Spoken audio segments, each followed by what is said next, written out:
mengkanalisasinya, itu di samping mimpi itu adalah kanalisasi yang natural, itu orang juga memiliki kanal-kanal yang lain. Salah satunya adalah humor. Jadi sebetulnya humor itu adalah cara kita untuk melepaskan diri dari kesumpekan, kesetresan. Jadi semua orang pasti akan melakukan itu.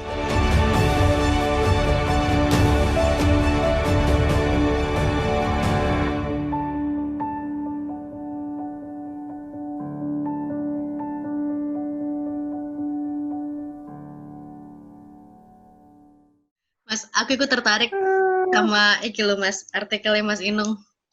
Tetap bahagia melawan corona. Ya. Sementara nang jopo kono koyane kok akeh sing Ya. stres. Aneh sak pemerintahnya stres pisan, Mas. Sebetulnya kita semuanya itu sedang stres itu, Nes. Kita ini kan sedang stres semuanya ya. Saya saja parno kok. Saya aja sangat membatasi keluar rumah ya, karena memang itu protokolnya. Tapi sebetulnya juga parno, semua orang juga stres. Nah, kita ini kan bangsa yang saya nggak tahu, saya kira semua orang lah ya. Saya nggak mau mengirisasi bangsa Indonesia. Ya kita mau ngadepin stres ini mau kayak apa sih? Ya salah satunya ya dengan cara menghibur diri, bikin joke, bikin meme. Dan kita mendapatkan banyak hal itu sekarang di ini, di HP kita kan, kiriman-kiriman itu.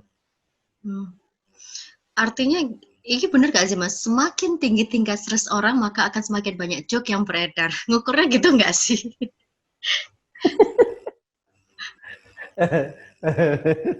Aku nggak tahu. Tapi sebetulnya kayak gini. Itu teorinya kayak gini sebetulnya. Teorinya. Kamu mau agak ugal-ugalan teori kan? Nah, boleh. Ini ya paling nggak akan membahagiakan lah. Teori aja. Yeah. Ya. Pada dasarnya semua orang itu takut mati. Pada dasarnya semua orang itu takut mati. Nah, banyak akademisi, terutama akademisi sekuler ya. Kalau yang akademisi yang beragama pasti nggak mau teori ini.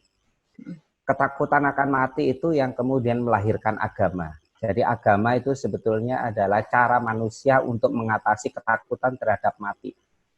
Karena mati itu batas ketakutan tertinggi. Nah, itu agama. Jadi agama itu oleh ini agak serius ya. Oleh Freud misalkan dianggap itu sebagai ilusi. Itu ilusi aja sebetulnya agama itu. Jadi agama itu adalah cara manusia untuk mengatasi ketakutan-ketakutannya sendiri. Karena batas ketakutan terjauh itu adalah rasa mati. Ada fakta kematian yang nggak mungkin bisa dihindari. Karena orang nggak tahu habis mati itu mau apa. Nah, Freud ini juga yang kemudian membuat teori tentang mimpi dan humor. Mimpi dan humor. Mengapa orang itu mimpi? Karena sebetulnya mimpi itu adalah semacam kanalisasi kejiwaan dari beberapa hal yang itu ditekan di bawah kesadaran. Jadi sebetulnya dunia kejiwaan atau wilayah kejiwaan yang paling dalam dan paling banyak, yang paling luas itu justru dalam wilayah ketaksadaaran, unconsciousness itu. Nah, salah satu cara untuk kemudian melepaskan atau begini, mengapa orang itu menekan beberapa hal menjadi ketaksadaaran? Karena orang itu nggak pengen hidupnya selalu stres, gitu. Kita itu menginginkan sesuatu yang ideal, pokoknya pengen semuanya ideal, kan? Tapi kan nggak mungkin kan? Itu nggak mungkin kan, gitu. Kalau orang selalu menginginkan itu dan itu menjadi sesuatu yang terus-menerus disadari, orang itu stres gitu. Akhirnya kemudian itu ditekan menjadi ketaksadaran. Itu bisa muncul di dalam mimpi. Nah, salah satu cara untuk mengkanalisasinya itu di samping mimpi itu adalah kanalisasi yang natural. Itu orang juga memiliki kanal-kanal yang lain. Salah satunya adalah humor. Jadi sebetulnya humor itu adalah cara kita untuk melepaskan diri dari kesumpekan, kesetresan. Jadi semua orang pasti akan melakukan itu. Kalau kita ngomong humor jadi serius ya, Kita ngomong Iya, humor kok jadi makanya. serius ya. Ini tuh sama dengan gini loh, Mas. Jadi dari sekian panjang keseriusan itu endingnya adalah kita harus menjaga humor. Itu sama kayak pemerintah dari ngomong sekian banget lockdown. Intinya ya karantina, Mas.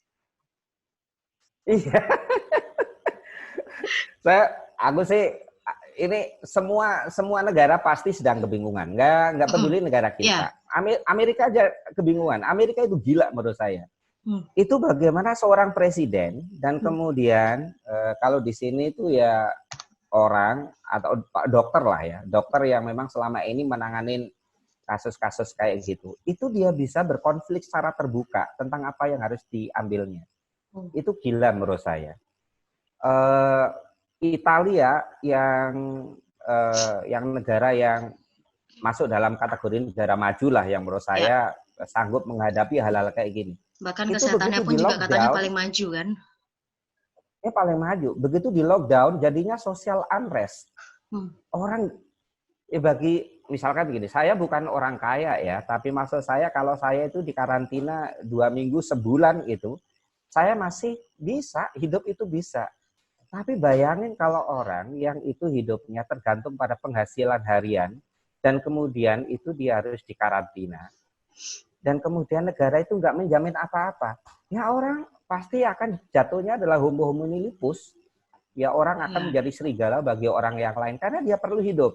Ingat bahwa ini ketakutan terjauh manusia itu adalah rasa mati gitu. Jadi dia akan melakukan apa saja agar dia tetap bisa survive.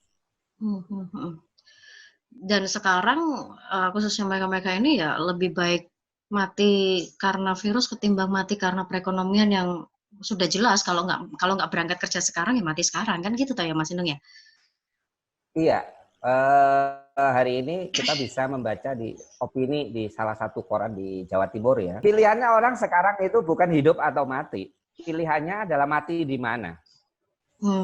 Pilihannya adalah mati di mana. Kalau dia di dalam rumah, dia akan mati di dalam rumah. Kalau dia keluar, dia akan mati di luar. Jadi sebetulnya pilihan bagi banyak orang yang ini ya ekonominya pas-pasan, itu pilihannya bukan hidup mati, tapi memilih mati di mana, di dalam atau di luar rumah. Itu. Oh, ini ngeri iki. Mati di dalam apa di luar ini ya? Meskipun banyak yang bilang, meskipun banyak yang bilang di dalam itu lebih enak gitu katanya ya. India juga kayak gitu kan India kan jadinya kan social unrest sekarang. Begitu di lockdown ya nggak mungkin gimana orang ya mending dia melakukan sesuatu sekalipun pada akhirnya akan mati, tapi ya itu dorongan natural aja, dorongan manusiawi orang ya akan mempertahankan hidupnya dimanapun. Yang di dalam rumah humor salah satunya adalah itu. Nah, yang di dalam rumah ini kan kadang-kadang juga sumpek, Thomas. Ngelihat mereka yang di luar tuh kadang-kadang ya godomen ngono lho. Nang kono iso metu apa awak dhewe kok menang nang omah. Senang kene mano, senang kono iso metu. Awak dhewe ki pengen metu rek. Kau nggak metu belas ya? Kau nggak keluar sama sekali? Keluar kan harus beli makanan. Ya kayak gitu aja, sama aku juga kayak gitu. Ya keluar jadi, kan, ya keluar benar-benar terbatas. Aku keluar juga kalau beli, istriku keluar juga kalau pas lagi beli apa, belanja kayak gitu aja. Tapi anak-anak sepenuhnya kita keep di dalam rumah. Sekarang kan yang parah ini sampai ada perawat itu ditolak di tempat tinggalnya. Terus pasien jangan diisolasi di desa kami. Sawangannya wes bener-bener sudah mulai apa ya Mas ya, kayak ya akhirnya jadi persoalan sosial kan mau nggak mau. Iya. Saya kemarin dengan kawan-kawan ya komunikasinya selalu pakai Zoom kayak gini atau pakai WA ya, grup WA. Itu jadi ada seorang ibu yang dia harus menungguin anaknya di rumah sakit. Nah, anaknya ini udah positif. Ibu ini jelas ODP lah. Ya, untuk pasti. menungguin anaknya di rumah sakit, dia itu mencari kos-kosan di sekitar rumah sakit, itu dia selalu ditolak karena si ibu ini jujur bahwa dia ODP. Jadi maksud saya itu kita bolehlah kritis kepada pemerintah, kita harus kritis ya. Tapi pada saat yang sama kekritisan kita itu harus sampai pada batas tertentu saling memahami. Karena pada akhirnya ini disangga bersama.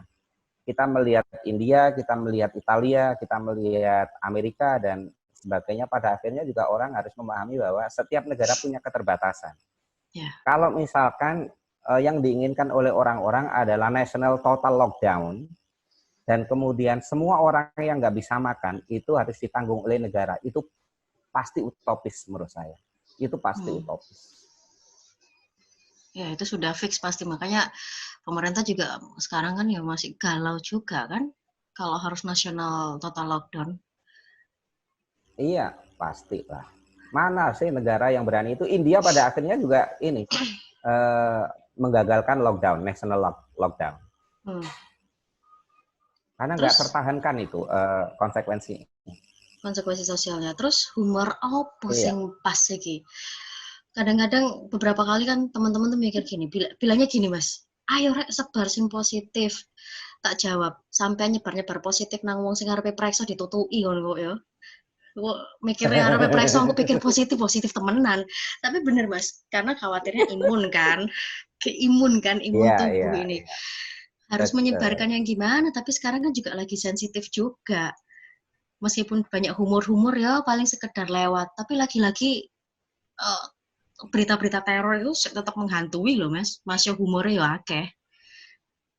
Iya, pastilah kita enggak maunya kawan-kawan itu sekarang kan mengimbangi dengan berita-berita di mana ada yang bisa disembuhkan dan sebagainya. Tapi pada akhirnya berita positif seperti itu atau humor yang kita lakukan sebetulnya itu nggak bisa menafikan fakta bahwa kita ini sekarang sedang menghadapi wabah global kok. Dan faktanya bahwa ODP, PDP itu atau zona merah itu semakin sampai saat ini itu belum bisa ditekan. Grafiknya belum melandai, terus naik. Itu faktanya. Tapi kita kan nggak mungkin setiap saat stres kayak gitu, Nes. Kita juga memerlukan berita yang membuat kita melupakan itu. Kita membuat joke yang bisa mengalihkan perhatian kita. Kalau nggak kayak gitu ya stres. Aku aja nggak mau kok selalu baca berita itu. Kadang-kadang aku baca berita, gila kan? Aku tuh baca berita artis kayak gitu. Bentar. Dulu tuh masih mengkonsumsi dulu sebelum ada virus ini Mas Inu mengkonsumsi berita artis nggak ini? Enggak ya sesekali lah. Karena ada bagus. Sesekali, tapi sekarang itu kalau ada pilihan berita kayak itu, berita tentang artis atau yang ini loh, yang video-video TikTok dangdut koplo yang gila-gilaan itu udah pasti aku tonton kayak gitu. Karena kalau enggak itu stres ya gimana? Tapi berarti kita harus ngimbangin ya Mas ya. Masyarakat juga harus ngimbangin ya. Kita harus ngimbangin. Ini Mas, aja yang yang di Jawa Timur sendiri itu kan atau di daerah-daerah ya yang melakukan partial lockdown atau city lockdown kayak gitu, nggak bisa itu sepenuhnya melarang orang untuk keluar. Nggak mungkin itu pasti ada saja gitu. Apalagi kita ngomong tentang tadi pekerja harian yang orang kalau nggak melakukan itu ya dia nggak bisa hidup. Kayak gitu. Iya sih, Mas Inu, ya ini mungkin sekaligus terakhir lah, karena kan singkat padat jelas ben gak jenuh orang-orang. Mas Inu kan sebagai seorang Gus Durian, karena kan mau nggak mau semua, nggak cuma Muslim kan sebenarnya, semua agama apapun kita semuanya mengambil cara beribadah di rumah. Iya. Sebentar lagi juga akan ada Paskah, ada kemarin ada Nyepi, bahkan yang paling besar nanti adalah Idul Fitri, puasa. Ramadan. Nah, itu kudu piye Mas Eno? Karena himbauan pemerintah khawatirnya ini benturan sama yang namanya sudah menjadi tradisi dalam sebuah atau dalam setiap agama. Iya. Pada akhirnya agama itu begini, agama itu kan selama ini kan menganggap dirinya paling benar. Klaim-klaimnya itu paling benar, absolut. Karena itu agama itu seringkali nggak mau dikritik. Kalau kita mengkritik tafsir dari seorang tokoh agama gitu, kita seringkali dianggap sebagai melakukan penistaan agama. Nah, menurut saya dalam situasi seperti ini justru saatnya agama atau tafsir agama atau tradisi yang berbasiskan agama itu merefleksikan dirinya. Karena pada akhirnya agama itu tujuannya apa sih? Agama itu diturunkan Tuhan untuk manusia, untuk kebaikan manusia, bukan untuk kebesaran Tuhan. Kalau tafsir agama, kalau tradisi berbasis agama itu pada akhirnya adalah menghasilkan kemudaratan atau berbahaya terhadap manusia, maka sebetulnya agama itu sudah kehilangan alasan keberadaannya sejak awal. Saya sendiri mengatakan pada istri dan anak-anak saya, jika pada saat Idul Fitri besok itu pandemi coronavirus masih seperti ini, maka kita sepenuhnya akan melockdown diri kita di rumah. Kita nggak mudik, kita nggak kemana-mana. Dan itu nggak mengurangi, dan itu tidak mengurangi sedikit pun makna dari hari raya itu kan? Ya tergantung kita memaknainya kan. Kalau kita memaknainya hari raya itu dimaknai sebagai cara kita menyebarkan kebaikan pada semua orang. Pada saat kita setelah 1 bulan kita melatih diri kita dan kemudian di hari raya Idul Fitri itu saatnya kita menyebarkan kebaikan. Pada situasi seperti ini cara kita menyebarkan kebaikan adalah dengan tidak memperparah pandemi. Saya kira bagaimana cara kita memaknainya aja.